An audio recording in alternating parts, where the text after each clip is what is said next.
Hey, welcome back to the Experience Plus Radio Show. This is America's home for positive business talk. Thrilled to have you on board with us. My goodness, time flies when you're having fun, and as Dave Ramsey says, we have more fun than we ought to, that's for sure. Came across an interesting article, and it references a storyline that Arianna Huffington made famous and really has put quite a bit of her energy in to recently. And this storyline has to do with sleep and the value of sleep in our health, in our careers, in our lives. And it's one of those things that, I remember being able to sleep, get 3 hours of sleep, 4 hours of sleep maybe, and be good to go for the rest of the day. Well, those days are clearly behind me, that's for sure, as I got 5 hours of sleep last night, and I'm starting to feel it, that's for sure. There are some sleep and health myths that you should stop believing, according to entrepreneur.com and Nina Zipkin, who is on staff there. The first one is that breakfast is the most important meal of the day. You heard that, right? Breakfast is the most important meal of the day.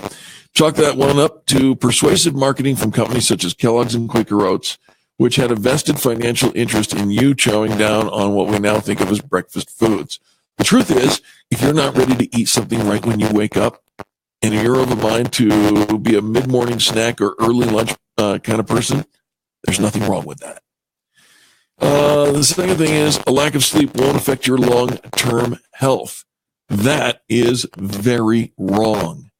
If you're not getting enough sleep, you put yourself at risk for developing all kinds of things, including type 2 diabetes, cardiovascular disease, could even lead to considerable weight gain and depression.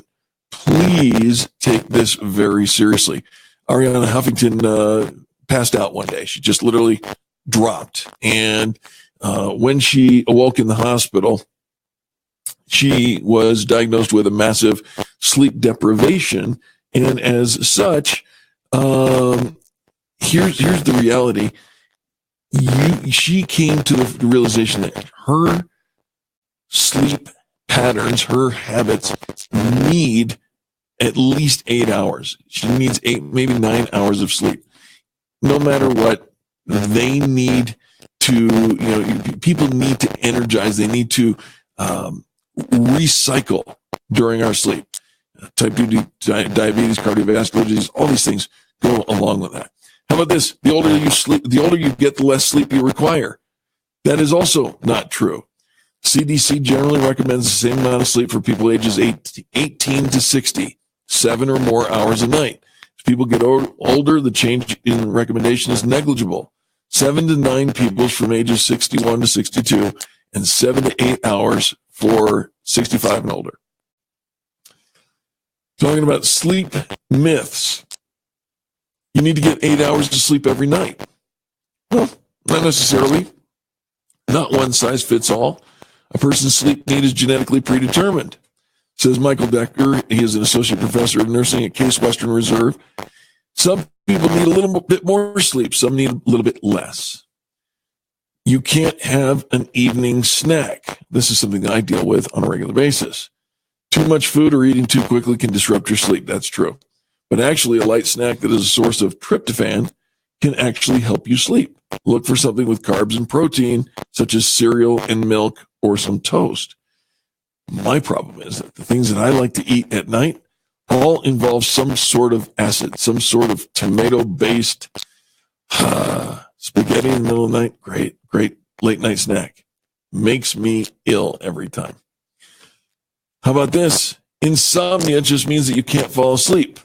That is not necessarily accurate either. There are 4 symptoms of insomnia, not just an inability to fall asleep, says the Cleveland Clinic. They include waking up too early, not being able to fall back asleep, and frequently getting up in the middle of the night, not feeling refreshed when you wake up. So, do you have do you have that kind of a situation where you wake up in the middle of the night and you don't know why? I look on Facebook because this happens to me all the time.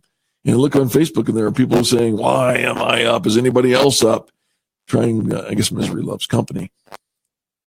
And then another myth, sleep and health myths that you should stop believing. If you're tired while driving, you can just turn the music up. Putting on the AC full blast, having your playlist at full volume is not going to make things better for you if you're drowsy behind the wheel. According to the CDC, if you're awake for more than 18 hours, it's the same alertness as someone who's had blood alcohol content of 0.05. That's pretty much 2/3 of the way towards legally drunk. I used to drive, as I was a magician, I used to drive across the country.